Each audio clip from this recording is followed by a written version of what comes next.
महंगी दाल, सस्ता पनीर। क्या लगता है आपको, अच्छी बहू कौन है? वही ना जो सबकी सेहत और खान पान का ख्याल रखे, साथ में सबके स्वाद से भी कॉम्प्रोमाइज ना होने दे।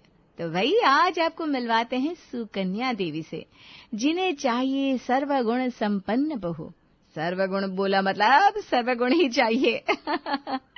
जितना तजुर्बा उन्होंने अपने 30 साल की रसोई में कमाया है, वो चाहती हैं कि बहू के गुण उतने ही ऊंचे दर्जे के ही हो, आते ही वो सास के अनुभवों को टक्कर दे दे। बहन जी, हम सच बताए तो आजकल की लड़कियों के शौक और आदत देखकर तो अब बेटों की माएं घबराने लगी है। देखिए, इस बात को आप इतना पर्सनल मत लीजिएगा, लेकिन एक पहले का जमाना था जब लड़की की माँ बेटी के ब्याह के नाम से घबराती थी, और अब है कलयुग। आजकल तो बहन जी लड़के के परिवार वाले घबराए घबराए घूम रहे। कहीं ये स्विगी जोमेटो वाली मिल गई तो हमारे परिवार का तो बंटाधार होना फिर तय है। अरे नहीं नहीं बहन जी, आप इतना भी मत घबराइए। हर लड़की एक जैसी थोड़ी ना होती है, और फिर इसी समाज में आपकी हमारी बेटियां भी तो रह रही है ना। हमने अपनी बेटियों को संस्कार सिखाने में कोई कसर नहीं छोड़ी।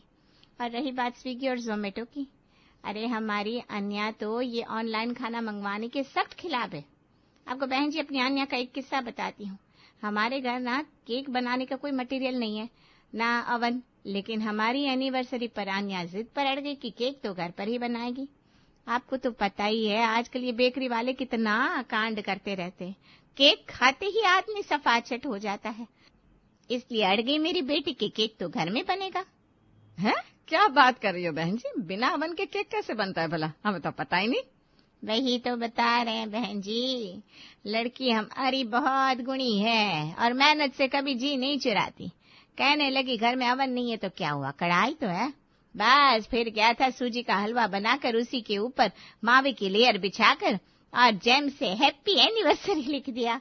और बहन जी इतनी तारीफ करी है मेहमानों ने कि क्या बताएं। ये थोड़ा ज्यादा ही नहीं हो गया? अरे नहीं नहीं बहन जी, अभी आप और सुनिए। अरे मेरी बेटी तो बस बस बहन जी, समझ गए हम कि आपकी आन्या बाकी काम जो लड़कियों की तरह नहीं है, रसोई में काम करने में खूब रुचि है उसकी। ठीक कहा ना मैंने? अब आप अपना प्रोडक्ट बेचने में इतनी मेहनत कर रही है, एक चांस लेना तो बनता है। प्रोडक्ट बेचने में मेहनत? मम्मी, आपने कब से सेल्स ज्वाइन किया? अरे बेटा कुछ नहीं, वो मैंने मजाक में कह दिया। जी जी मम्मी जी, माँ ने बिल्कुल ठीक कहा। खाना बनाना मेरा शौक है। मैं इतने प्यार से खाना बनाऊंगी कि आप लोग खाने के साथ प्लेटें भी खा जाएंगे। हैं? प्लेटें खा जाएंगे? लगता है दोनों माँ बेटी की लंबी लंबी छोड़ने की आदत है। खैर बातों का सिलसिला वहीं रुक जाता है और फिर आन्या का रिश्ता आशीष के साथ पक्का हो जाता है। रिश्ता होने के तुरंत बाद चिट मंगनी और पट ब्याह कराने के बाद अब आन्या अपने ससुराल यानी कि सुकन्या निवास में पधार चुकी है। अपनी पहली रसोई के दिन रिश्ता होते समय सासू माँ बड़ी पूछताछ कर रही थी। आज उनको अपनी खाना बनाने की स्किल दिखाई देती हूँ। इन्हें भी तो पता चले आजकल की लड़कियां किसी भी मामले में किसी से कम नहीं है। बहू आन्या पहले ही दिन से सबका दिल जीतने की तैयारी में लग गई और उसने खाने की टेबल पर अगले 2-2.5 घंटे में एक से बढ़कर एक रेसिपी की लाइन लगा दी। अरे भाभी गजब कर दिया, इतनी सारी डिशेस वो भी एक साथ, और वो भी आपने अकेले बना ली। मैं तो बिना खाए आपका फैन हो गया। अरे देवर जी बातें बनाना छोड़िए, खाकर बताइए ना कैसा है। आन्या के कहने पर परिवार के सभी सदस्य खाने की चम्मच मुंह में डालते हैं तो बस सबके मुंह से वाह वाह वाह वाह निकल जाता है, जिसे देखकर सास सुकन्या की आंखें हैरानी से खुली रह गई थी। खाना कुछ ज्यादा ही अच्छा नहीं बना लिया इससे पहले रसोई में? पता लगाना पड़ेगा, कहीं ऐसा तो नहीं कि इस महारानी ने भी वही चाल खेली हो जो सीता की बहू ने खेली थी। पहली रसोई में रेस्टोरेंट से खाना मंगवाकर घर में सबको खिला दिया और वाह वाह ही लूट ली, लेकिन मेरा नाम भी सुकन्या है, इतनी आसानी से मैं झांसे में नहीं आने वाली। सुकन्या के मुंह से तारीफ के 2 बोल भी नहीं निकल पा रहे थे। खाना छोड़ वो बहाने से रसोई में जाती है तो देखती है कुकर, कढ़ाई, भगोने सबकी हालत ऐसी है जिसे देखकर समझ में आ रहा था कि खाना घर पर ही बना हो। अरे श्रीमती जी, पहले ही दिन बहू ने आपके 30 साल के कौशल को पटखनी दे डाली। आप ही कहती थी ना बहू ऐसी हो जिसके इशारे पर रसोई का चप्पा चप्पा हिल जाए, तो समझ लो भगवान ने सुन ली तुम्हारे। बहू के बनाए खाने में कोई कमी न निकल पाने के कारण सुकन्या काफी खिसियाट महसूस कर रही थी। या महंगे मसाले, तेल, क्रीम, पनीर डालकर तो कोई भी अच्छा खाना बना लेगा। लेकिन ये बताओ कौन खाता है ऐसा खाना, और कितने दिन खा लेंगे ये सब? देख बहू, मैं तो इतना ही कहूंगी, ठीक है प्रयास अच्छा किया तुमने, खुश हुए हम। ये लो तुम्हारी अंगूठी, आज का शगुन। लेकिन हाँ, बात तो तब बने जब ये स्किल मेंटेन करके रखो तुम। आप बिल्कुल भी चिंता मत करिए माँ जी, मैं अपनी तरफ से पूरी कोशिश करूंगी। आप अब आराम से सोफे पर बैठकर गरम गरम रोटियां खाइए। सास की अंगूठी पकड़ाते ही घर के बाकी सदस्य भी पहली रसोई का शगुन बहू के हाथों में रखने लगते हैं। पहला दिन बीत गया था। अगले दिन बहू आन्या पूरे परिवार के लिए छोले भटूरे बनाती है, जिसे सभी लोग खुश होकर खाते हैं। ऐसे ही कभी कुछ तो कभी कुछ हर रोज घर में इतना बढ़िया बढ़िया व्यंजन बन रहे थे कि घर में सभी लोग बहुत प्रसन्न नजर आ रहे थे। ये तो मुझे ऐसा लग रहा है कि बहू नहीं लेकर आए, हम लोग घर में ढाबा खोल लिया है। अरे भैया, लड़की कभी कोई सादा खाना भी नहीं बनाती, अब रोज रोज कौन खाता इतना तेल मसाला चटर पटर। कम से कम इस बात का तो ख्याल रखना चाहिए कि इस घर में कुछ हमारे जैसे 50-55 साल के बूढ़े भी रहते हैं, जिनको ये रोज रोज भटूरे और कोफ्ते हजम नहीं होते। सास को गुस्से में बड़बड़ाते देख बहू आन्या दौड़ती हुए सास के पास आती है। क्या हो गया माँ जी, आप नाराज नजर आ रही हैं? खाना आपकी पसंद का नहीं बना क्या आज? अच्छा ठीक है, कल मैं ना दम आलू बना दूंगी। मेरे हाथ के दम आलू खाकर आपका मूड एकदम फ्रेश हो जाएगा। अरे हाथ जुड़वा ले मुझसे, माफ करो भाई। और अपने मायके में क्या तुमने 5 स्टार होटल खोल रखा था जो तुम हर रोज ऐसा खाना बनाती हो?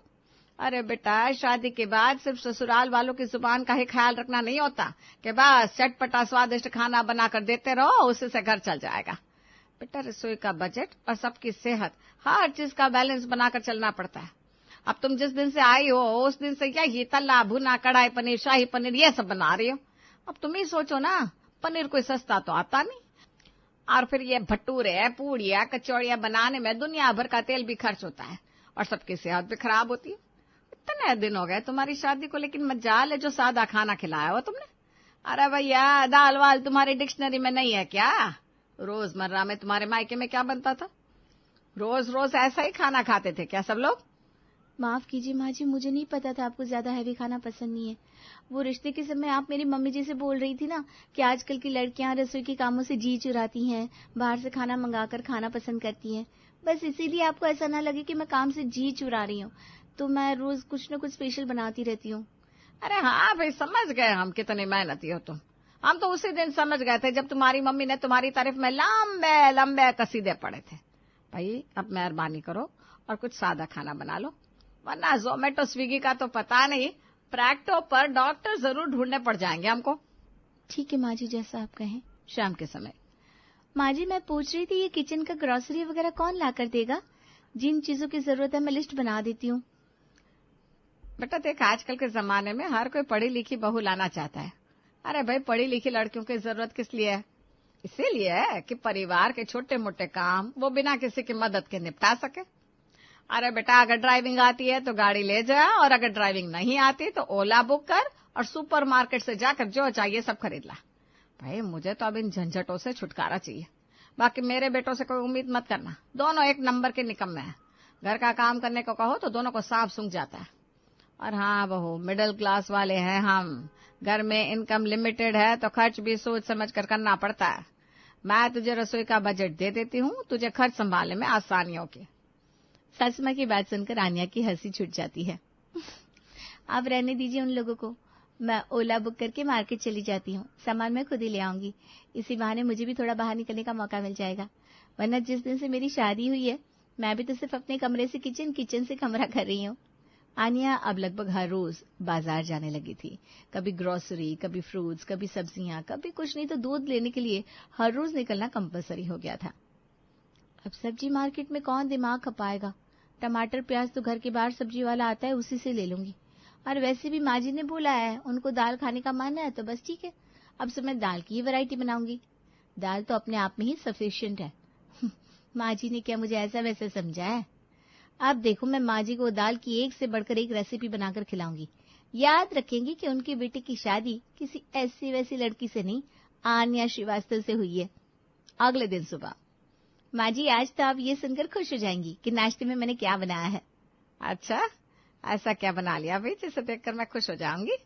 बनाया होगा अपना वही पाव भाजी, रसमलाई। तुम्हारा तो वही चलता रहता है रोज रोज। नहीं माँ जी, आपने एक बार कह दिया दाल तो मतलब दाल। अब तो आप देखो, मैं आपको सादा खाना ही खिलाऊंगी। आज नाश्ते में मैंने उड़द दाल के बड़े बनाए हैं, आप खाएंगी ना तो उंगलियां चाटती रह जाएंगी। चलो भाई, भगवान का शुक्र है कुछ तो बदलाव आया तुम्हारे रसोई के मेनू कार्ड में। अच्छा ये बताओ दोपहर में क्या बना रही हो? माँ जी इस समय बड़े खा लीजिए, दोपहर में दाल चावल बना दूंगी। ठीक रहेगा ना, थोड़ा बैलेंस हो जाएगा। हाँ बेटा, बिल्कुल ठीक रहेगा, कोई दिक्कत नहीं है। आप कहे तो डिनर भी बता दो। अरे भाई इतनी कोई जल्दी नहीं है, पहले नाश्ता तो कर लूं, डिनर में सोच लेंगे, अभी तो पूरा दिन पड़ा है। पेट भर के सबको उड़द की दाल के बड़े खिलाने के बाद माँ जी वो जब मैं बड़े उतार रही थी ना, तो पड़ोस वाली आंटी जी 2 बार रसोई में झांक कर गई। कह रही थी आज बड़ी खुशबू आ रही है रसोई से। आप कहे तो थोड़े बड़े उनके यहाँ भी पहुंचा दूं। हाँ भाई, बच गया हो तो देकर आओ। वैसे भी अगर उसके नाक तक खुशबू पहुंच गई है तो हमारे हाजमे के लिए यही अच्छा होगा कि उसे भी थोड़े खिला दिया जाए। सास की बात मानकर बहू पहले गर्मा गर्म बड़े उतारती है, फिर पड़ोसन के यहाँ देने पहुंच जाती है। क्या बात है आन्या, आज मनोरमा जी के यहाँ बड़ी पूड़ी कचौड़ी सप्लाई हो रही है, कुछ खास बात है क्या? नहीं आंटी जी, खास बात नहीं है। वो मैंने उड़द दाल के बड़े बनाए थे तो सोचा आंटी जी को चखा दूं। लो भाई, फिर क्या हमसे तुम्हारी कोई दुश्मनी है? हमें भी खिलाओ अपने हाथ के स्पेशल उड़द के बड़े। अगर ऐसी बात है आंटी जी तो ठीक है, मैं आपके लिए भी बना दूंगी, आप नाराज मत होइए। बस बात इतनी सी है कि आज तो दाल खत्म हो गई है, लेकिन पक्का वादा है मैं आज रात को फिर से दाल भिगो दूंगी और सुबह आपको भी मेरे हाथ के स्पेशल बड़े और पुदीने की चटनी मिल जाएगी। अगले दिन बहू एक बार फिर से उड़द की दाल के बड़े बनाने लगती है। अरे बहू, कल ही तो तूने उड़द की दाल के बड़े बनाए थे, आज फिर बना रही है? माँ जी आपके लिए नहीं है, आपके लिए तो मैंने आज मूंग की दाल की चीले बनाए हैं। ये तो पड़ोस वाली आंटी है ना, उनकी बहुत इच्छा थी खाने की, उनके लिए बनाया है। अब वो कहने लगी तो मैं मना कैसे कर सकती हूँ। चल ठीक है, इन नास पीटी पड़ोसनों को भी पता चले मेरी बहू के हाथ में कितना स्वाद है। आजकल की बहुओं के दाल चावल बनाने में नानी मर रही है, पर एक मेरी बहू है, किसी भी डिश पर बस उंगली रख दो, चुटकियों में बनाकर हाजिर कर देती है। नाश्ते में चीला बनाने के बाद दोपहर के समय बहू दाल चावल बनाकर सबके लिए तैयार कर देती है। एक बार जो बहू आन्या ने दाल का ट्रैक पकड़ा तो अब तो वो हर रोज कभी साबुत मूंग दाल के स्प्राउट्स, कभी मूंग का चीला, कभी दाल की कोफ्ते, तो कभी मसूर का डोसा, बस यही बनाने लगी थी। 2 हफ्ते के बाद माँ जी वो दाल खत्म हो गई है। हाँ तो भाई दाल खत्म है तो जाकर ले आ, मुझे क्या बता रही है। वरना ठहर जा, अभी गली में सब्जी वाला आता ही होगा, उससे कोई सब्जी ले लेना। ऐसा भी कोई जरूरी नहीं है कि तू बनाएगी तो सिर्फ दाल ही बनाएगी। अरे नहीं माँ जी, मैंने कहा ना वो आज मैं दाल के कोफ्ते बना रही हूँ, इसलिए दाल ही लगेगी। अब अगर तुझे दाल ही चाहिए तो मुझसे क्या पूछ रही है? जाकर बाजार लेकर आ, और तो कुछ हो नहीं सकता। वो तो मैं चली जाती माँ जी, लेकिन मैं कह रही थी आपने जो मुझे रसोई का महीने भर का बजट पकड़ाया था ना, वो सारे पैसे तो खर्च हो गए। अब राशन लाने के लिए मेरे पास पैसे नहीं है। अरे कैसी बात कर रही है बहू, मैंने तुझे जितने पैसे दिए थे ना, इतने पैसों में से बड़े आराम से पूरे महीने की रसोई चल जाती है और फिर भी पैसे बच जाते हैं। ऐसा क्या खरीद लाई तू? मुझे पता था, मैं अभी घर में नई हूँ, इतनी आसानी से आपको मेरे ऊपर भरोसा थोड़ी ना होगा, इसीलिए मैं भी महीने भर में जितनी भी शॉपिंग करके आई हूँ ना, सबका हिसाब मैंने डायरी में मेंटेन करके रखा है। मैं अभी डायरी लेकर आती हूँ और आपको दिखाती हूँ कि मैंने कहाँ कितना पैसा खर्च किया। मानना पड़ेगा भाई, हिसाब की बड़ी पक्की है तू। मम्मी ने तेरी ट्रेनिंग बहुत जबरदस्त दे रखी है, इस बात से तो इनकार नहीं कर सकते। ले आ भाई अपनी डायरी, हम भी देखे कहाँ खर्च हो गया तेरा महीने भर का बजट। अभी तो पूरा 1 हफ्ता बाकी है और अभी से तेरी जेब ठन ठन गोपाल हो गई। अरे बहू, 250 रुपए किलो उड़द की दाल है और तूने 4 किलो दाल निपटा दी 15 दिन में। और ये तू और दाल, इसका क्या किया? कमाल की बात करती है माँ जी आप।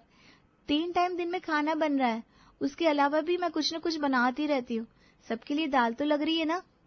बहू की बात सुनकर सास अपना सर पकड़कर बैठ जाती है। अरे भगवान, मुझे समझ में नहीं आता, तुझे कैसे समझाऊं। अरे बहू, गर्मियों का मौसम चल रहा है, सीजनल सब्जियां इतनी सस्ती है, घिया, तोरी, कद्दू सब बाजार में इतने सस्ते मिल रहे हैं, और तो मैं 250 रुपए किलो की दाल खिला रही है। तभी मैं कहूँ ये रसोई का बजट हाथ से क्यों निकला जा रहा है। मैं तो कहता हूँ जितना खर्च तुम्हारी बहू ने ये दाल खिलाने में कर दिया ना, इससे कम खर्च में तो हम महीने में कम से कम 4 बार पनीर खा लेते। पनीर तो भाई पनीर होता है, सब्जियों का राजा। दाल के पकौड़े बना लो या कोफ्ते, दाल का स्वाद तो दाल वाला ही रहता है। अरे मुझे क्या पता था कि मेरे दाल बनाने के बाद कोई ये इतना सीरियसली ले लेगी कि रोज रोज सिर्फ दाल ही बनाकर रख देगी। मेरे कहने का मतलब था रोजाना में सादा खाना बनाया कर, मौसमी सब्जियां, दाल चावल, कभी खिचड़ी। आम दिनों में तो इंसान यही सब खाता है ना। अरे भाभी, ये क्या बात हुई? बजट को ट्रैक पर लाने के लिए आपने इतने दिन से हमें पनीर से भी दूर रखा और उसके बाद भी बजट आपके हाथ से निकल गया। ये तो वही बात हो गई ना, महंगी दाल और सस्ता पनीर। अरे बहू, मैं तो ये कह रही हूँ, हमारे घर में कुल मिलाकर 5 लोग हैं खाने वाले, फिर भी इतना राशन तूने खर्च कहाँ कर दिया? मुझे तो ये समझ में नहीं आ रहा। माँ जी, आपने कहा था ना पड़ोसियों को भी खुश रखना चाहिए, तो मैं जब भी दाल की कुछ स्पेशल डिश बनाती थी ना, तो पड़ोस वाली दोनों आंटी के यहाँ दे आती थी। 2-4 बार मैंने अपनी मर्जी से दिया, फिर तो उन्होंने रोज ही मांगना शुरू कर दिया। इसलिए अब हमारे घर में 5 लोगों का नहीं 10 लोगों का खाना बनता है। ये लो, हो गया सत्यानाश। दोनों तो आते ही बारे न्यारे कर दिया हमारे। अब आप ऐसे मत कहिए ना माँ जी, पूरे महीने इतनी मेहनत की है मैंने, पूरा दिन रसोई में बिताया है। आपसे अच्छी तो पड़ोस वाली आंटी है, मेरे हाथ का खाना खाकर इतनी तारीफ करती है और हमेशा यही कहती है, मेरे जैसी बहू पाकर पूरा मोहल्ला धन्य हो गया। हाँ, वो तो धन्य हो ही जाएगी, मुफ्त का माल जो उड़ाने को मिल रहा है। अरे मैं कहती हूँ, इससे अच्छा तो कभी कभी जब स्पेशल खाना खाना हो तो जोमेटो से ही मंगा लिया कर। लेकिन भगवान के लिए ये सर्वगुण संपन्न बनना बंद कर दे। अच्छा, वो सब तो ठीक है माँ जी, लेकिन अब ये तो बता दीजिए, डिनर में दाल बनाऊं या पनीर? अरे भाई, पनीर बना ले, तू दाल का तो अब नाम भी मत लेना।